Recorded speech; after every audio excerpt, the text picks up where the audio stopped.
नमस्कार. मी दीपेश पवार. तुम्ही पाहताय कुलाबा न्यूज 24. आज आपण आलो आहोत सॉसनडॉकमध्ये. सॉसनडॉकमध्ये गेल्या कित्येक वर्षापासून सालाबादप्रमाणे साईबाबा यांची महापूजा होते. तर याच महापूजेचा आढावा घेण्यासाठी आपण इकडे आलेलो आहोत. इकडे बरेचसे कार्यक्रम होतात आणि या कार्यक्रमात मुख्यतः सर्व कोळी समाजाची बांधव एकत्र येतात. या कार्यक्रमाचं सर्व महत्त्व जातं ते म्हणजे या महापूजेला. आता महापूजेनुसार लघुरुद्र स्वाहाकार सोहळा हा देखील सकाळी पार पडला जातो. त्यानंतर सत्यनारायणाची पूजा होते. ती आता आपण समोर बघू शकतो की सत्यनारायणाची पूजा आपल्या समोर चालू आहे. ते सगळे सोपस्कर चालू आहेत. त्यानंतर साईबाबांची पालखी याची मिरवणूक होते. ही मिरवणूक साजरी केली जाते. ही चांगल्या पद्धतीने सगळे वेगवेगळ्या समाजातली माणसं एकत्र येतात आणि ही साजरी करतात. त्याचनंतर आपण बघतो की 6 वाजता संध्याकाळच्या वेळेला सगळ्या भक्तांसाठी महाप्रसादाचं आयोजन केलेलं असतं. आता आपण इकडे ह्याच वातावरणाचा सर्व आढावा घ्यायला आलेलो आहोत. म्हणजे आपण बघू शकतो की विविध प्रकारचे सगळी माणसं, मग ते वेगवेगळ्या वयोगटातली असतील, सगळी एकत्र येतात आणि आजचा हा आपला साईबाबांचा सोहळा हा साजरा करतात खूप चांगल्या पद्धतीने. या महापूजेचा आढावा घेतात आणि यामध्ये बरेचसे काहीसे असोसिएशन्स आहेत, ते सुद्धा भाग घेतात. म्हणजे मरीन चे जे काही व्यवसाय आहेत ते असू दे किंवा मच्छीमारचे व्यवसाय असू दे, याचे वेगवेगळे संघ किंवा समित्या या सगळ्या ह्याचा आढावा घेतात आणि त्यांच्यानुसार हा सगळा सोहळा साजरा केला जातो. आपण इथं बघतच आहात की इथं मोठी महापूजा आयोजित करण्यात येते आणि हे सालाबाद प्रमाणे आहे. गणेश पूजन, महारुद्र स्वाकार, नवग्रह, सत्यनारायणाची पूजा. तर गेले अनेक वर्षापासून जवळजवळ माझ्या हिशोबाने 2003-2004 पासून ससून डॉकवर आणि कोळी बांधवांवर मुंबई पोर्ट ट्रस्टच्या माध्यमातून मोठं संकट आहे, आजही आहे, उद्याही चालत राहणार.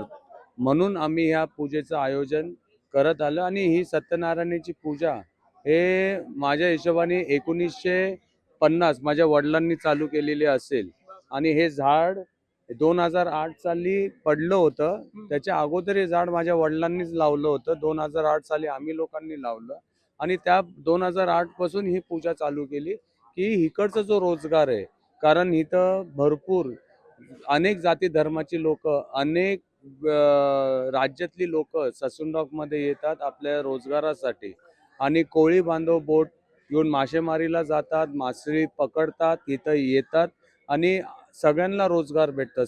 कुलाबा, ससूनडॉक असो, मुंबई असो, इतर राज्य असो, देशभर, राज्यभर आणि एक्सपोर्ट सुद्धा आपल्या ससूनडॉकमधून आणि मोठ्या प्रमाणामध्ये होतं.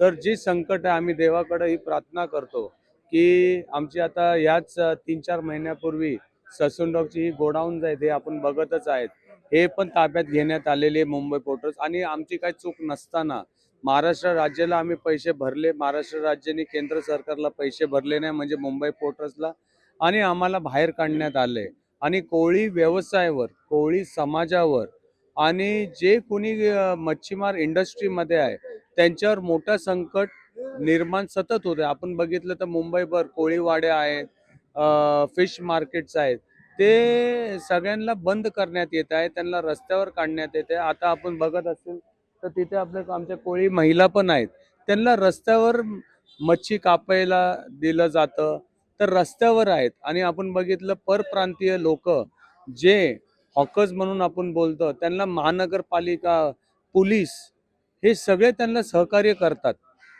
आणि त्यांना संरक्षण देतात. आपण अनेक कंप्लेंट केल्यानंतर सुद्धा BMCची गाडी येते, त्यांना पहिलेच फोन येतं आणि त्यांना संरक्षण दिलं जातं. तर मी आपल्या माध्यमातून आणि देवाला आणि आमचे गोदीवाले बाबा यांना आम्ही सगळीजण कोळी बांधव असो, इकडचे सगळे व्यापारी कामगारच्या वतीने आम्ही प्रार्थना करतो की आमचं जो संकट आहे आणि जसे आजपर्यंत आमची पिढी इथं रोजगार पोट भरत होते, तसंच येणारी पिढीचं पण हे साधन जे आहे, ही आमची गोदी लक्ष्मी आहे, याचं रक्षण करावं, जेणेकरून अनेक पिढ्या अजून पुढं आपलं पोट भरत राहील.